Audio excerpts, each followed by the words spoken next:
College के अरुण शाक is a so talented man in law. अभी आपको सेक्शन 9 और आईपीसी की सेक्शन 21 के बारे में एक विश्लेषण करके टोटल समझाएंगे। आप इसका संपूर्ण आनंद ले सकते हैं। यूट्यूब पर जाएं, बाकी भाई कॉलेज ऑफ लॉ उज्जैनी लिखें और इसका भरपूर आनंद उठाएं। की प्रस्थापना नहीं होता है तो दाम्पत्य प्रतिस्थापना दोबारा प्रतिस्थापना तो इसे अब तो मैं बोल लेता हूँ।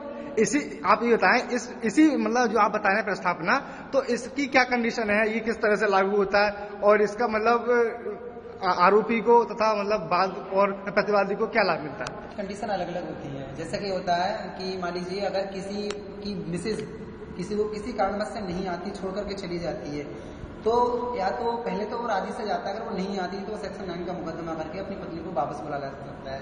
लेकिन जहां पर एक चीज ये बुला ला सकता है, लेकिन हमारे संविधान में इस चीज को कहा गया है। अच्छा एक मिनट रुकिए। अगर मान लो अगर पति अपनी पत्नी को बुलाकर लाता है और अगर उसका वह उस चीज में बल का प्रयोग करता है,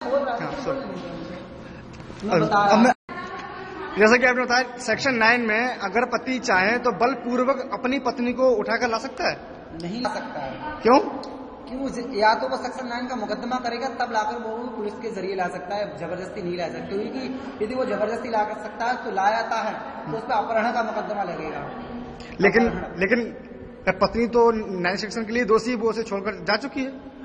9 सेक्शन के लिए अगर वो दोषी है तो पहले मैंने बताया वो पहले उसके लिए मुकदमा करेगा, उसके लिए सिक्योरिटी लेगा। वहां से अगर अदालत से अगर इस चीज के लिए उसको मिल जाती है परमिशन तब ला सकता है।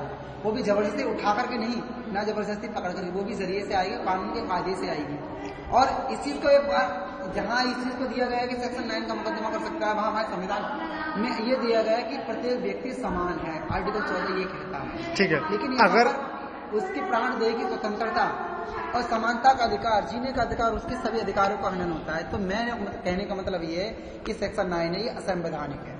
अगर उसके साथ नहीं रहना चाहोगी तो इस कंडीशन में क्या होगा? अगर वो नहीं कहना है तो इसके लिए ज्यादा सीधी सी बात है, इसके लिए डिवोर्स की डिग्री ली जाती है, वो भी 1 साल का इंतजार करना पड़ता है तब। लेकिन पति मना करे कि मैं इससे डिवोर्स लेना नहीं चाहता, अगर पति मना करे कि मैं इससे डिवोर्स लेना नहीं चाहता, तो इस कंडीशन में अदालत क्या फैसला सुनाएगी? इस कंडीशन में भाई अदालत के बारे में मैंने अभी इतना नॉलेज नहीं लिया, जितना मुझे पता उतना मैं बता चुका। Are you feature in law, so you have no knowledge? I don't know this.